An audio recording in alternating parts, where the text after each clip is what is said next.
가는 말이 고와야 오는 말이 곱다. 조선시대 어느 봄날이었어요.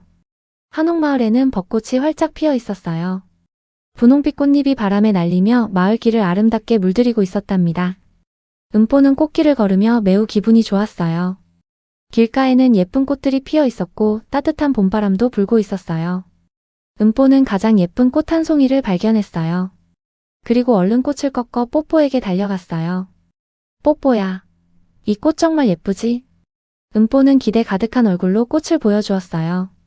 하지만 뽀뽀의 대답은 은보가 생각했던 것과 달랐어요.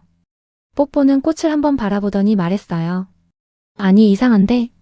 은보의 얼굴에서 미소가 조금 사라졌어요. 그래도 은보는 괜찮을 거라고 생각했어요. 하지만 뽀뽀는 다시 말했어요. 별로야. 그런 꽃은 흔해.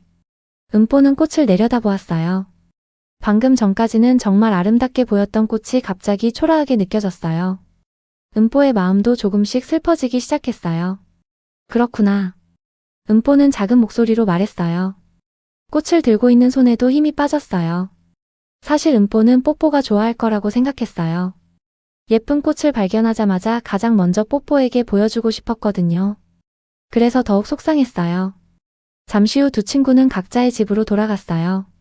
다음 날, 뽀뽀는 아침부터 열심히 그림을 그리고 있었어요. 푸른 하늘도 그리고 커다란 나무도 그리고 예쁜 집도 그렸어요. 오랜 시간 정성껏 색칠도 했답니다. 마침내 그림이 완성되자 뽀뽀는 매우 기뻤어요. 은보가 보면 좋아하겠지? 뽀뽀는 그림을 품에 안고 은보를 찾아갔어요.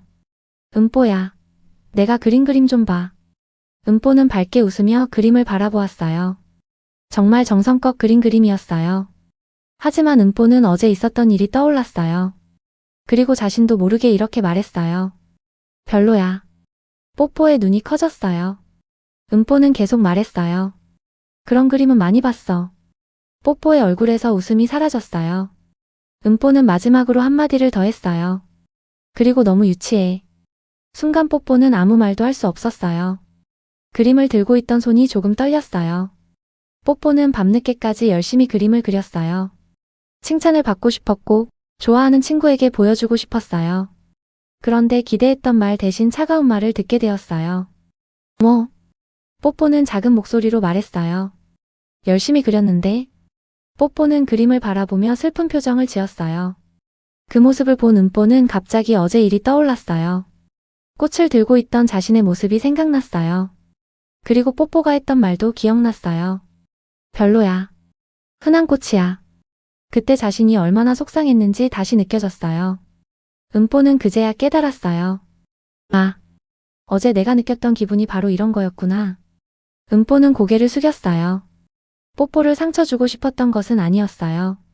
그저 어제 들었던 말을 그대로 돌려준 것뿐이었어요.